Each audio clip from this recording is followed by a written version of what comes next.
Naturally, I was very interested in preparations for the testing of textiles and synthetic fabrics. Rows of mannequins were set up in the open facing the blast. Each item of clothing and each color had been carefully selected to give much needed survival information. I was especially interested in the food test program. Canned and packaged foods are to be tested. As a mother and housewife, this appealed to me. I had several questions to ask. Would food in the average home be safe to eat after a blast? Food testing in Operation Q is planned to answer this and other vital questions. Some foods are to be tested in the house, stored in the usual way. Other foods, including fresh meats, butter, and similar perishables, are to be tested just below the level of the ground at 3 positions along the main test line. This will expose the food to high-intensity radiation without risking destruction of the containers. Test items include sterilized foods packaged in cartons, metal, and glass. All will be exposed according to plan to give us the most survival information. The night of the actual explosion, or rather early in the morning, came at last. On Media Hill, television equipment was ready to bring the test into homes from coast to coast. Reporters, commentators, military and civil defense observers all had a purpose: to study the results of this explosion. At a position a mile forward from Media Hill, the Civil Defense Field Exercise Group had assembled with their equipment.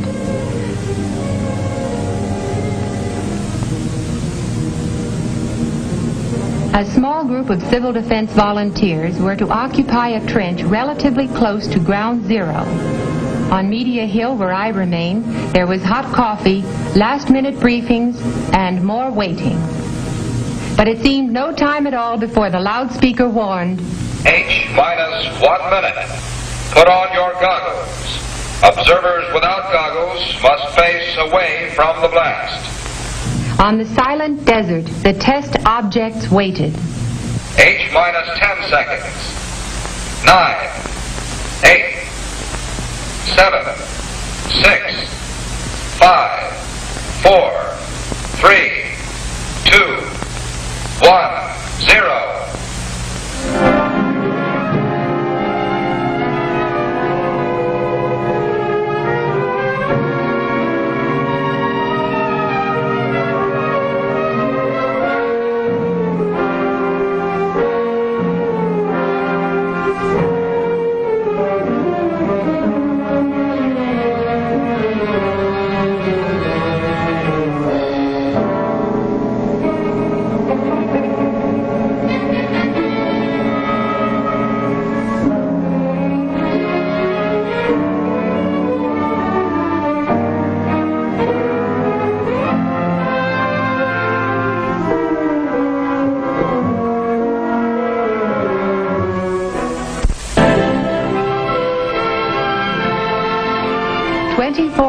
Elapsed before we were permitted to view at first hand the results of the explosion.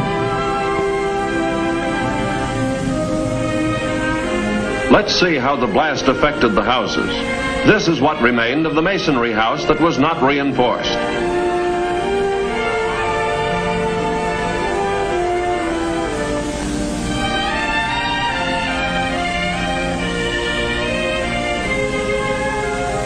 This is the house constructed of reinforced concrete blocks after the explosion. Although the redesigned 2-story frame house was severely damaged, the structural improvements had strengthened its resistance considerably.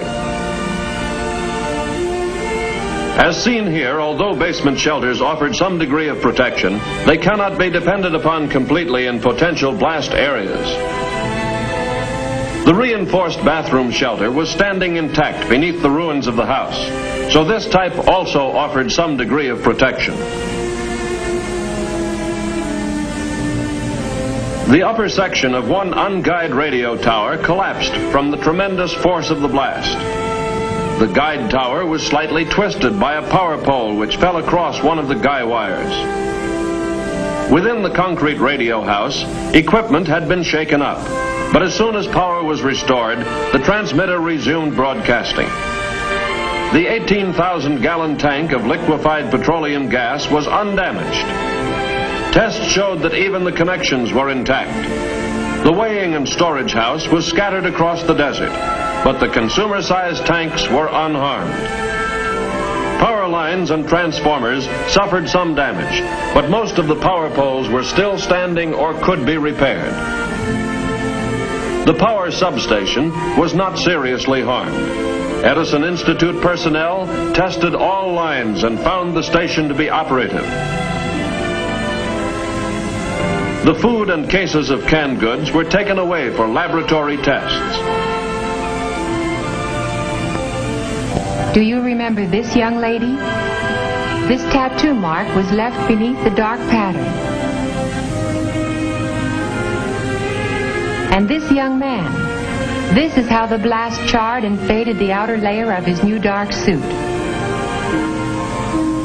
During all this activity, the mass feeding group was improvising to feed the test observers. I particularly remember some roast beef.